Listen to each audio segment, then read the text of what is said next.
The Lundin name is said to have originated from Robert de Lundin, who arrived in Scotland before the reign of Alexander II. The clan's roots took hold in two regions, Forfarshire and Fife. Philip de Lundin was granted a barony near Largo in Fife, while his brother Malcolm received lands in Forfarshire. These early settlements would become the foundations of the Lundin clan's influence and prominence. A pivotal figure in the Lundin lineage was Thomas Durwood, son of Malcolm. Thomas was appointed Durwood by William the Lion, a position of great trust and confidence within the kingdom. The Durwood's role as a gatekeeper and janitor implied close personal ties to the king. Thomas later adopted the surname Durwood, marking the beginning of an illustrious line.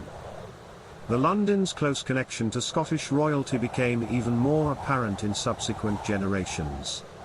Alan Durwood, son of the Durwood, was appointed justiciar and took on the title of Earl of Athol, despite lacking legitimate right.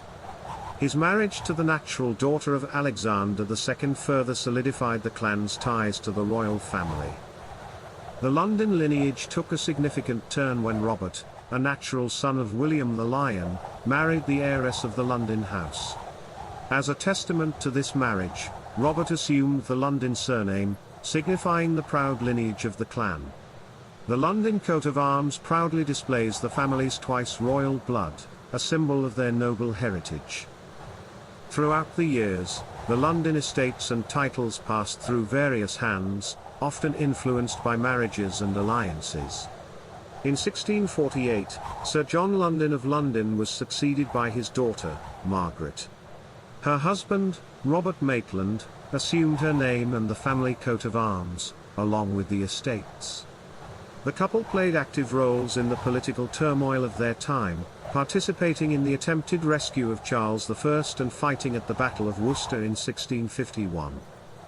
By 1679, the Lundin lineage once again merged with another prominent Scottish family.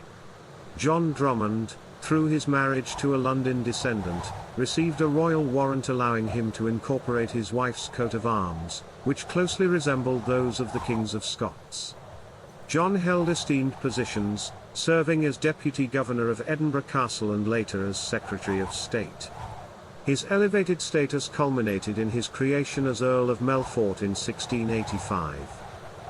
While the Lundin estates were ultimately sold by later generations, the lineage of the clan continued through James Lundin, the son of John Drummond. The legacy of Clan Lundin, marked by royal connections, esteemed positions, and a proud heritage, lives on in the annals of Scottish history.